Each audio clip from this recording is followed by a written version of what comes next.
I'm Amber Davies and welcome to Call to Stage. This is the space where musical theatre takes centre stage. From unforgettable backstage stories with incredible special guests to insights from my life and my theatre journey. We're leaving it all on the mic every single week, so let's jump in.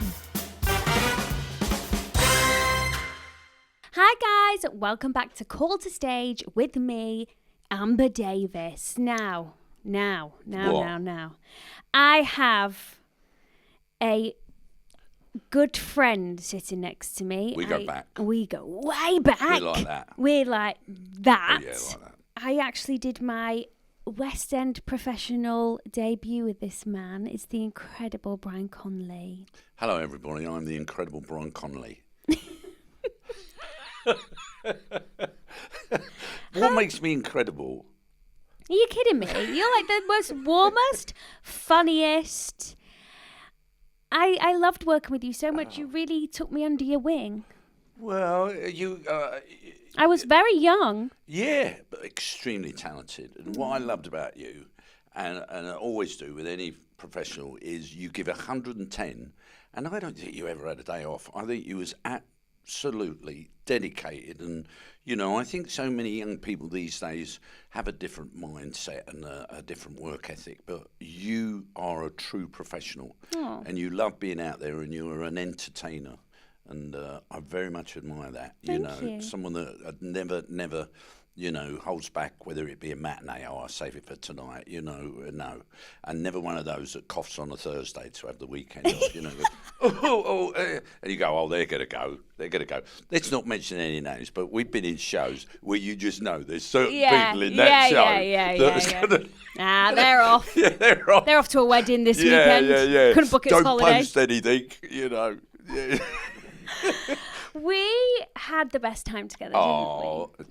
Did you tell them what show it was? Oh, so Brian and I was in the original cast of 9 to 5 the musical at the Savoy Theatre back in 2018. Really? You played Franklin Hart Jr. Franklin Hart. Yeah, I did love it. And, of course, my character was extremely sexist. And he had to be, because he had to have his comeuppance from you girls who kidnapped me and take me home. And then, let's not forget what I had to wear. Can we tell him? Can we explain that? So he was quite kinky, Franklin Hart. It's not in the film, but we decided that just he's quite to the kinky. musical. So when you get back to my house, you know, you find all this leather stuff and all these sort of kinky things. M&Ms, I used to call them. And then you put me in to this ridiculous plastic thing that I had to wear, you know, and a ball there. A mouth gag. And then hoist me up. Hoist you up, and you used to dangle there, really. I used to dangle there. What I loved about it, because it was the end of the first half, and you had this song, and it was all like, end of the song, lights went down, and then when they go up, everyone's off the stage, and they even bring the house lights up. I'm still hanging there. Yeah. I was still hanging there for as long as I wished. So. And it was the funniest, because when you'd come back for Act 2, he'd still be hanging. He'd still be there, and I had to wear this costume all the second half, this sort of thing with this big sort of codpiece. And what I loved is when finally I get back to the office, I've got a gun. I'm really annoyed with everyone because I've been kidnapped. I just had my wife's raincoat over this awful costume, kinky costume, trying to hold a normal conversation with everyone.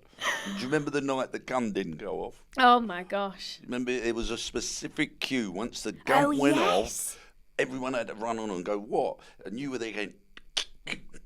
and I was in the scene and I just went... Bang! Yeah, you did.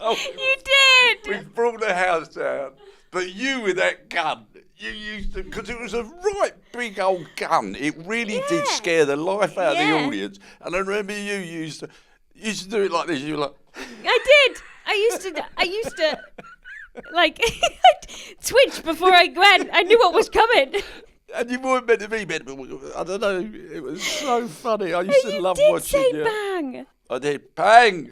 I mean, I wish they kept it in every night because it was the funniest thing. Oh my God, I just remember that. That was so funny. And of course we had lockdown. You wasn't there then. It was very I'd weird. left. 16th of March, we go in and we're doing our warm-up at the beginning of the night, so, like on stage, yes, all that. And then I always call them the suits, but, the producers were in the wings and everyone's going, we're closing, Cameron's closed, so we're going to close. I said, well, we won't close tonight.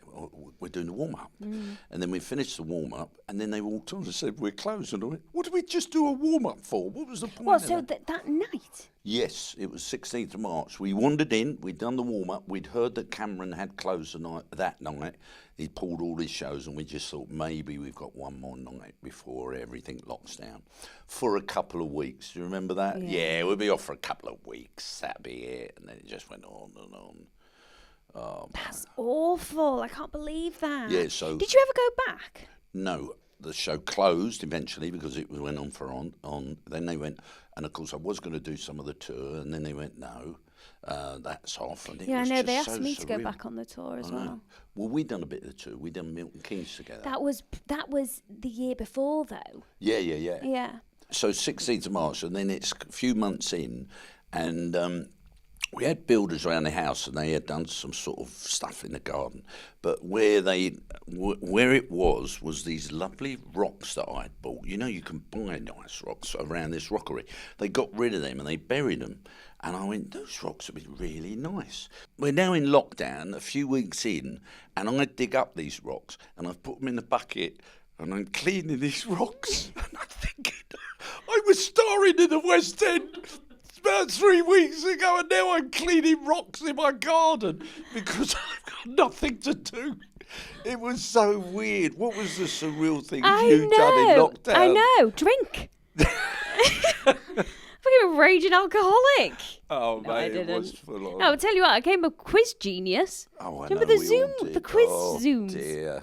Oh, what a pain. Oh, God, I hated it all. I know. It's terrible. Anyway, that's gone now. We're sort of on to, bigger and better things. You are. Cool, blimey, I'm Well, surprised you've got time to do this. We've got to talk about Strictly Come Dancing because...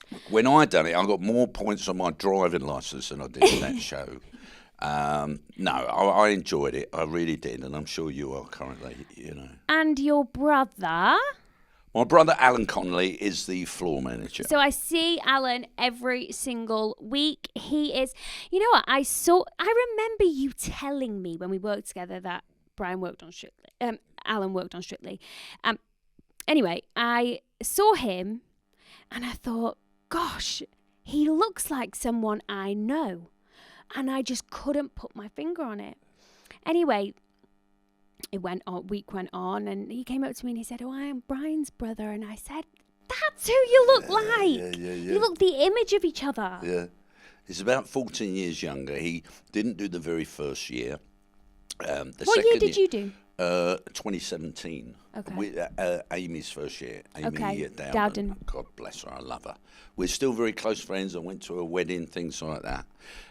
But Alan didn't do the first year, and then he was brought in just for a week because the other floor manager was ill, and he had to keep an eye on Bruce. And then Bruce said, I'm not working with anyone else. It's got to be Alan. Oh, really? But I think unless you're in the show, you don't know how important Alan is. Oh, Alan's is the boss. He is. And runs that thing. He's the glue Mm-hmm. to that massive factory. Yeah, and you can imagine, like when I the very first week I was in the dance off, and that's fun, isn't it? Fresh from the dance off, actually. Oh, Brian. and because we didn't know what to do, okay, you can imagine. So it's the very first week. Amy Dowden has never done a dance off. I'm in the dance off with her. Alan has come over just before, so we stood outside. We didn't know what we were doing. What happens then? And then you come out, and then he says, "Right, so you're just about to start here. Good luck, Bri. Okay." And of course, he's my brother. It feels like I'm in the lounge or something. Good luck, bruv. And, Bruv. Yeah. And then I'm waiting for Dancing the Cha-Cha-Cha, Brian Conley and Amy Dowden. You know that bit? No. Dance off, you go straight into it. Go straight I into didn't it. know. I didn't. So I'm like, a little bit behind at the beginning. And then I said to Alan at the end, I said, Alan, why didn't you tell me I wasn't going to have the dancing? He said, I was so nervous, Brian, I couldn't say anything. And so my story is, sorry I touched your name. It's okay. My story is, so for about 3 years, they kept asking me, and more than anything, I was actually nervous. I thought, I'm not in my comfort zone. You know, I've danced, but I've danced in shows where I've had 3 months to learn the dance routine. Like, yeah, you know that, you know. So anyway, I said to Al, I said, and also, Brian, Alan, it could affect the pantomime because, you know, it sort of goes into the panto. And Al went, with the greatest respect, Brian, you ain't going to win. You know? You'll be free for panto. Yeah, of course. You've got to be good to stay in here. I forgot. I thought, yeah, well, am I kidding? As long as I get a few weeks under my belt. But it was, you know, you just can't imagine that sort of pressure, can you? You know, the nation's watching. You know, there's about 11 million people. All your family are huddled around, you know, and you've got one go at it. One go. You know, and then what I used to do, and I'm sure you're the same, I would stand there, like waiting, you know, you're going down those stairs and then they're playing your video, so you're just standing there looking at everyone thinking, is this going to be a good one and a bad one? Because sometimes I would do the dance routine good and then other times it would just fall apart. Is this going to be a good one or a bad one? Yeah. But you just got to get in the zone, and of course the more you do it, you know, you've been unbelievable though. Thrilling. Absolutely. It is so thrilling. It's the best known laxative in show business doing that. You know, you're standing there thinking... You do not want to walk into the toilets on the ground floor by the studio because everyone's having a nervous toilet. Of course. Stay away. You know, the hardest thing I found was standing behind Claudia. And can I just say, everyone, they tell you to do that. When I was there, they go, you have to stand there now. Because normally you want a couple of minutes to sort of go through your bit. Yeah. But they go, you've got to stand there. Yeah, and you try and stand back. No, it's your turn. You have to stand near the front. And so you stand there and you feel so awkward. I know, you do. You feel like, I don't want to seem like a desperate celeb. So I want an airtime. They go, no, you've got to stand right next to her now. And I went, no, it's your turn. So anyway. It's so funny because I've seen a couple of people be like, gosh, that Amber Davies has like a face like a slapped arse, or she looks so miserable. But if I am standing in the Clauditorium before I've danced... Is that what it's called now? The Clauditorium. Oh, I love it. I'm just thinking about the routine. It's like I've got the routine. It's like I'm doing it in my mind over and over, just in case I forget it, even though I've only done it in the dress rehearsal. No. So like I'm like, no, be present, you know, listen to the interview. And then I find myself drifting off and going over my routine. And it's like, you need to remember you're on live television. That was it. I thought I was a lot better dancer. I know that's not English, but a lot better dancer than I was because I had been in shows. I'd been in Hairspray, I'd been in Me and My Girl, all shows where I had to dance. But I forgot that, yes, I would have 6 weeks, you know, one-on-one every week. But once you get into the show, you've only got 5 days, really, to present it. You've got It Takes Two. You've got your video to do. Yeah, you know, all these things... You know, podcasts, talking to some old bloke, you need it like a hole in the head, don't you? You know, but it does everything, it just takes up your life. You know what you have to let go of? Being like, trying to get it perfect. You are never going to get your routine perfect in the time that you have allocated. You have to be comfortable in feeling uncomfortable. Yes. That is what I've learnt the most. And they go, Sunday's your day off. Sunday's not, you live, breathe and eat it every day, you know, and you're thinking about the next one. And, of course, you are physically exhausted. You know, mentally, using muscles. Oh, it is. And people don't expect, well, it's just a laugh, isn't it? You know, you just go on there and it's just fun. No, it's hard. It's scary. Like I say, it's the scariest thing. I've done West End shows, I've done this and the other. It's the most scariest thing I've ever done in my life. Yeah. You know, but so good on you. Thank you. How long you lasted now? I'm going into week 6. What was your favourite? What was your favourite dance? So far, it would have to be this one that I'm doing this weekend. I'm doing a Viennese waltz. Oh, right. So you get some... It's in ballroom. Yes. I like that. It's in ballroom. It's in ballroom. We have another thing in common now. Go on. Back to the Future. Yes! I know, isn't it a wonderful show? Well, I heard rumours. That you were going in. I'd heard that you'd been seen coming out of stage door. Oh, really? Yeah. Well, I had to audition because they were American and they didn't know me, so I had to audition for Doc, which was fun because I had 3. I mean, on the last one, I thought, I ain't coming in again. They said, no, please, Brian, please. But, and one of the things was I sing all the songs in a lower key. Oh, So, do you? yes, I mean, I have got a deeper voice, obviously, that's why. So there was that thought process going into it. I fortunately turned it on. I mean, we all know auditions, oh, God, if you're in a little room and you've got a piano there, you've got to try and turn it on. We're both live performers, give me a crowd, that's my world, so trying to turn it on. But I eventually got it. I appreciated that. I mean, I think I can tell you, it's sort of, it's online and that. But me and my daughter, just before this, done a show called Celebrity Hunted. I haven't watched that yet, but I do love it. No, it hasn't come out. It doesn't come out till January, possibly February. Okay. So we were on the run, and we didn't have any money, and we didn't have any phones, and it was the most incredible experience ever. So when I came to rehearsals, I was slightly behind. I was actually 3 weeks behind everyone else. And then when I walked in, they went, on Monday we're teching. I said, I don't know the words. I don't know anything. Why am I? Don't worry, we'll get someone in the auditorium to read the script and you just stand here and move about. And I was like, so I was so behind, but an incredible amount to learn. And I got there in the end. Doc has got a lot of script, and he reels it off quickly, doesn't he? I know. He's like verbally vomits. Well, I mean, just to give you an example, everything he does is a huge paragraph. But even like when he's trying to explain to Marty's mum and dad should meet. They need to get together. This is at school. He says, you've got to get them together. And he goes, why? And he's going, so really, all he wants to say is, well, because otherwise nothing will happen, So, but he goes, well, scientifically, in order for 2 Homo sapiens to mate, they must be alone together, the precursor of which requires you to arrange for them to interact in a socially significant situation. And he goes, you mean go on a date? He goes, precisely. Yeah. So but that's just it. I mean, when he's explaining everything, I've never done anything where there's been so many words, dates and times and all that. Oh my gosh, dates and times. Yeah. And this is, shall I do Doc for you? Yeah. Great Scott, roads where we're going, we don't need roads. So that will be, scientifically, in order for 2 Homo sapiens to mate, they must be alone together. So I watched a lot of Christopher Lloyd and really wanted to emulate him. Because I think, Marty's being like Marty, then I've got to be Doc. So, for me, it's Great Scott, and he has that sort of raspiness, Yeah, he does. This one's for the dreamers. So that sort of... so I worked on that. That's one of my favourite songs. It's a beautiful song, isn't it? I love it. The note at the end.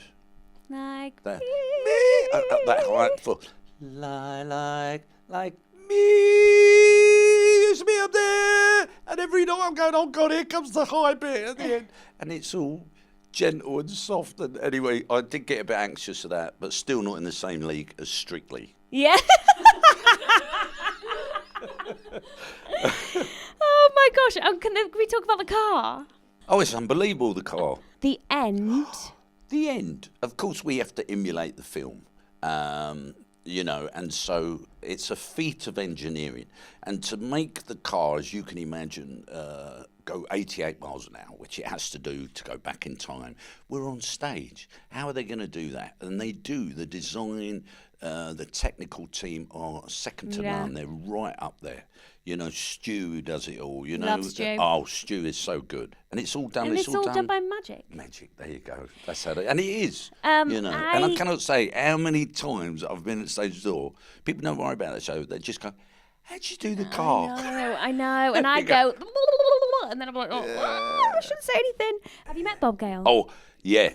So tell her, who's Bob Gale? Bob Gale is the writer. He wrote the films and he directed the... And he's hands-on. So hands-on. Because he wrote the film and he's so supportive and just incredible. I wouldn't mind half his pay packet. I know. He wrote the 3 films and he's a genius. He cast Michael J. Fox. Yeah. He cast all of them. Yeah.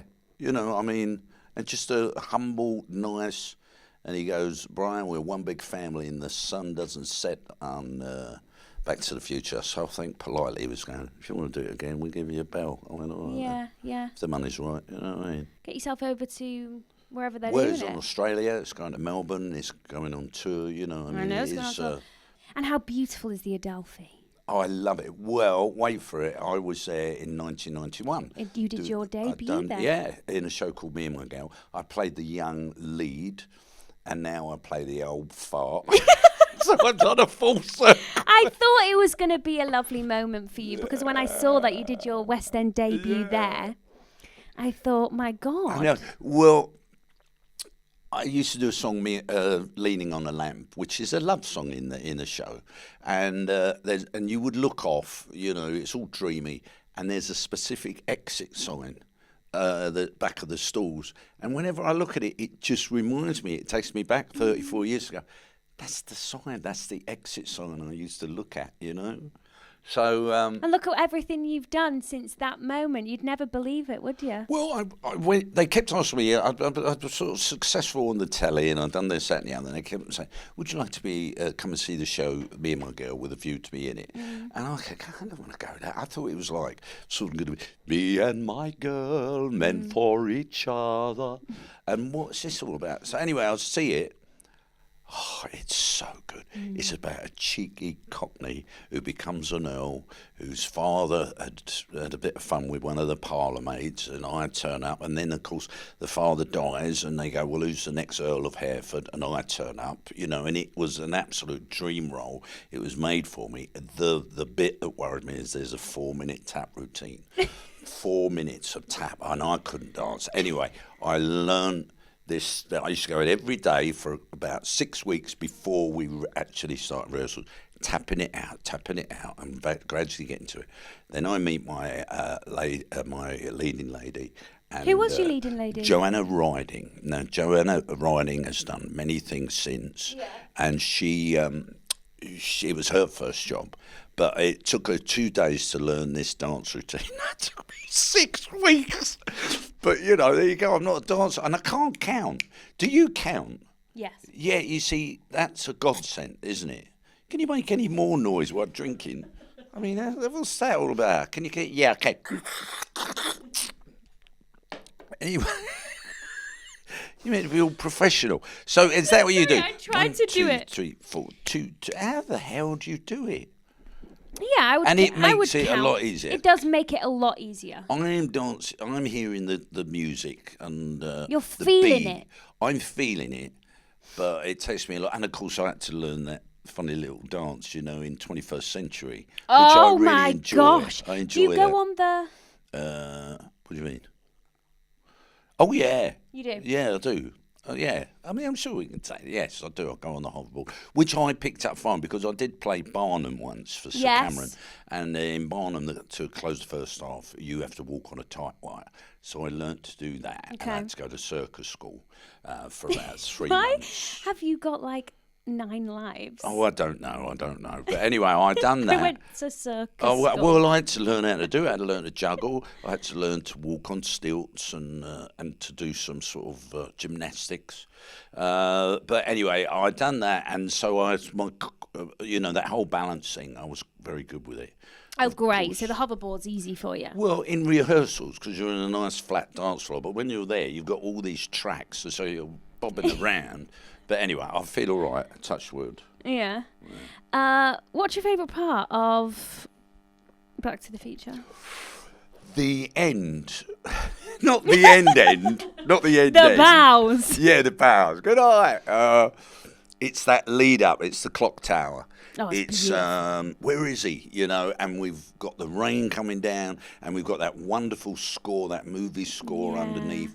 And I'm explaining to him what he's got to do, the car's there, and, you know, you've got to hit this, and you've got to do that, and all that music's there. And then we get that lovely moment where I'm going, I will see you in 30 years. Oh, don't. So it is, So that for me, those last 15 minutes, and of course we won't spoil it, but the stairs, you know, when he goes up the stairs towards the tower, you know, and just being on at the clock tower. And of course, recently... Marty always talks about the 26 of October. The show opens on the 26th of October, 1985, and he goes to 1955, but he's always trying to get back to the 26th of October, 1985 at 1:31 a.m. Of course, only last week it was the 26th of October, 2025. So the movie and everything was 40 years old, and we had this whole, all these fans came. And that's it. It's well supported by fans. Oh my God, it's a massive fan base. And of course, everything, the watches, everything. Even when I get out of the car at the beginning, my collar has to come out of this white jumpsuit, just like that, because that's how it was in the film. Yeah. So that attention to detail. Attention to detail. You also played Edna Turnblad. Edna, fads keep fading, Castro's invading, but Wilbur, you're timeless to me. I love playing Edna. I remember when we worked together, you used to talk about Hairspray quite a lot. That's why I wanted to bring it up, because I thought you loved that contract. I did. And it's a bit like this. I'm the oldest person in the show. I'm the oldest person in Back to the Future. And, of course, Edna. And it's such a young company. And all the songs, they're just phenomenal. Great comedy, and so different for me. Yeah. When I stood there, I remember the first night in the wings thinking, well, Brian, you got nothing to fall back on here. You are definitely not being you, and you're not being a man. You know, you've got to. And then it just took me a little while, but the best note I had, you said, you've got to remember, you're not in drag. You are a mum. That's what you are. And I kept thinking that. I'm a mum. That's it. Wow. And then my best story is, there was that, don't stop, please, don't stop. That is one number. And you've got the mum and daughter here, and Edna and Tracy at the top on this thing. And the lights will go, don't stop, like this. And so we're up there and I'm ironing, and then they're singing, and then they're singing. This is a very good way out. Whenever you're doing a show, this is a good way out. Here we go, guys. Top tip from Brian. Okay, top tip. So she went, Robbie Coltrane's in, you know, of course, who played Hagrid. Is it Hagrid? Yes. So I went, Robbie Coltrane's in. And then we sing a bit, and then down there, and then the lights go on us. I said, where is he? And he went, he's in the box over there. And I looked over and went, yes, Robbie Coltrane over there. And then the lights come on us at the end of the song. I went, yes, Robbie Coltrane. The lights on us. And I'm like, I can't remember what I've got to say next. I've gone, because I'm so sort of, and she threw me, and I was like, and I just stood there and I went, so, what is it you wanted to tell me? And she went, so immediately, I put it all on. Oh, God. What is it you wanted to tell me? Well, I said, come on, Tracy. You wanted to tell me something. What was it? And, of course, we eventually carried got on. out. Yeah, but... That is... Yeah, so whenever anything ever goes, if you try, just go, so what did you want to tell me? What did you want to tell me? Yeah, remind me of my line. Yeah, please. Oh, my gosh, that's a really top tip. But I think the longer you're in something, the longer your mind wanders. You know, I've been in shows for 2 years now, and I've had it where actors are coming towards me, and I'm going, I have no idea what I'm going to say next. That's what, because you start getting bored, don't you? You're like thinking, oh, well, after the show, I'm going to go here, and I'm going to do that. Oh, yeah, and they're into it. Oh, that's like that. Oh, I'm in the show, aren't I? What have I got to say next? And you also, I remember you talking to me about Chitty Chitty Bang Bang. Another car. I've got another car. You were destined for Back to the Future. Well, of course, in Chitty, more than anything, you're at the London Palladium, and I was there for a year. And I do know this, the star of the show is the car, but still, Caractacus Potts is a wonderful role. Yeah. And I did, at the time, look a lot like, well, a bit like Dick Van Dyke. Okay, You know, people used to say that when I was younger. Now I look like him, but sadly he's 99, so there you go. Anyway, so I would fly the car, and that was brilliant. Yeah. And I do know a story that when Michael Ball done it, Charles was in, and Harry and Wills when they were young, and they were watching the show, and it was the second night, and the car got stuck out in the audience. And they had to bring all the house lights up. Of course, everyone saw it done, and they had to get a ladder to get Michael Ball and the kids down.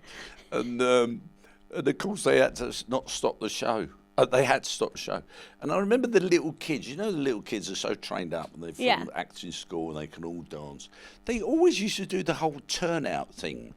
You know, with the legs and the feet. You know, when they turn. Like ballet? Yeah. And they would always, "What's that, Daddy?" And I go, "No, walk normal. No one stands like that."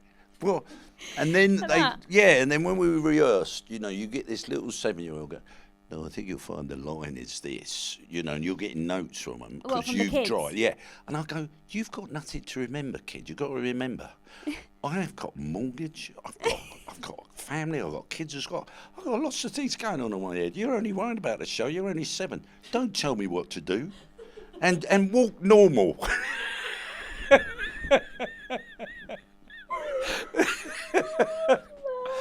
That was my big note to him. I always go, "Walk normal. Kids don't walk like that. You ain't got a mortgage." You ain't got a mortgage. You haven't got 2 kids, you know, a wife. You know, wait till you get all that, then you can tell me what I'm doing." And others that you've done, I just want to, whilst we have come to the end of the first session, we'll be going into our Patreon session. Wow. Brian, you've also done Jolson. Jolson, and one of my favourites was... The Music Man. I love The Music Man. That was great. I've done that. Oliver. Won Best Performance in a Musical for that. Oliver, I love playing Fagin. Fagin is one of the great roles, and once again, that was for Sir Cameron. That was such a big honour. And the weird thing about Fagin, because she's all like that, "Oh, my dear," you know. And you have all your hands all dirty and all in your nails. And then that was the weird thing. So you go to the toilet, you wash your hands in the interval, and then you've got dirt in your hands up again. I always thought that was very weird.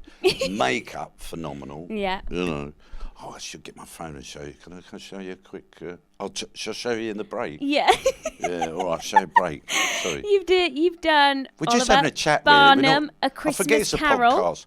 Christmas Carol, and that was the Alan Menken production. I know, I came to see you in that. Oh, I You're loved fantastic. it. Scrooge. That was a wonderful honour, you know, to sort of do that. And it's Alan Menken has got 8 Oscars. It was that lead up to Christmas and lockdown, but he had given us permission under the proviso that we had a full big orchestra and a choir. And it was just before lockdown. A lot of people weren't working, so I was surrounded by all these top people. Phantom, you know, the lady who played Tracy, and the tour of Hairspray, and just all these wonderful professionals that just wanted to get out there and work. And I'm playing Scrooge, so that was an amazing honour. And then finally, you have done 34 pantos. No, and the rest. I've done loads. I've done absolutely loads. I'm 64. I definitely just started when I was 24, probably. Actually, my first panto, I was 18. Oh, okay. Those haven't been noted. Oh, no. Because So they go far back. They go so far back that history wasn't even there. Wikipedia didn't even exist. So could you ballpark how many pantos you've done in your life? I think I've probably done nearly 40, or maybe even a little bit more. I love panto because it plays to every strength or every, discipline. You know, you got your dancing, you got your ad-libbing, you got your comedy, you got your pathos, singing. Everything is part of that, and I love the freedom of it. Yeah, I mean, it's full on. It is 2 every day. You get 1 day off a week, but it's only for a limited time, maybe a month. This year I'm at Milton Keynes, it's 5 weeks, but, and that's because I was there 2 years ago and it sold very well, so they put in a couple more weeks. But I do love it, and it is in some ways physically a challenge, but it's eat, sleep, repeat. You've got eat, sleep, that's our job, Strictly. really. Yeah, eat, sleep, repeat. Now you've got to do a new routine every week on Strictly. I know. Yeah. Well, Brian, thank you so much. Right, do I get paid now? If you're a Patreon listener, stick around and I'll be asking Brian some of your questions. Oh!